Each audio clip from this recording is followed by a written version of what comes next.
Marines and sailors, Sergeant Major Barrett and I are here at Henderson Hall at Headquarters Marine Corps in Washington, D.C. A month ago, we spoke to you about sequestration and its impact on the Marine Corps. We promised to update you at that time as more information became available. Today's video is a continuation of our efforts to keep our Corps and its families as up-to-date as possible. Since the first video was released on 8 March, we have continued to work with Congress and the Department of Defense to secure the necessary resources to maintain our high state of readiness and to ensure that Marines are properly equipped and trained to answer the nation's call. 2 weeks ago, Congress passed a budget that will fund the Department of Defense and the Marine Corps through September, the remainder of this fiscal year. The President has signed this bill into law.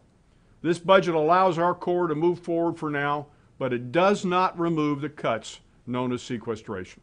Unless Congress changes the law, those deep sequestration cuts will be with us for the next 9 years. Marines, the Commandant and I are proud that during this time of uncertainty, you've kept your heads focused on the mission.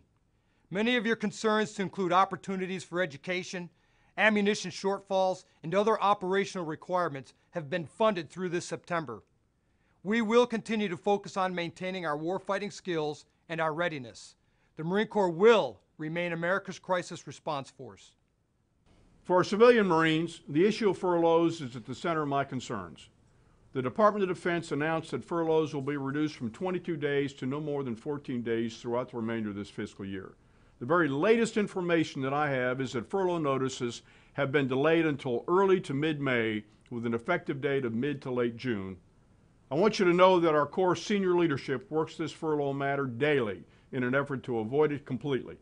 The Sergeant Major and I realize the burden of uncertainty that this places on you and your families, as well as the effect it will have on the readiness of our Corps. I deeply regret that. Please know that we remain committed to you and will continue to work with DoD and leadership on this matter. You and your families are important to us, and your work is vital to our Corps. Our hard work with Congress addressed a number of shortfalls, but the road ahead requires every Marine to continue to conserve resources and remain disciplined warfighters. We need you to be conscious of every dollar the American public commits to keep you highly trained, educated, and prepared for crisis. Every Marine plays a vital role in our effort to remain faithful stewards of the taxpayer dollars that fund our Corps. The Commandant and I need you to stay focused on your mission and allow the senior leaders to guide our Corps through these troubled waters. Marines, the period of austerity has just begun. In fact, we can expect lean times for the foreseeable future. However, a number of our immediate concerns have been addressed. Our training plans for our ground and aviation units will continue as planned for the rest of this year.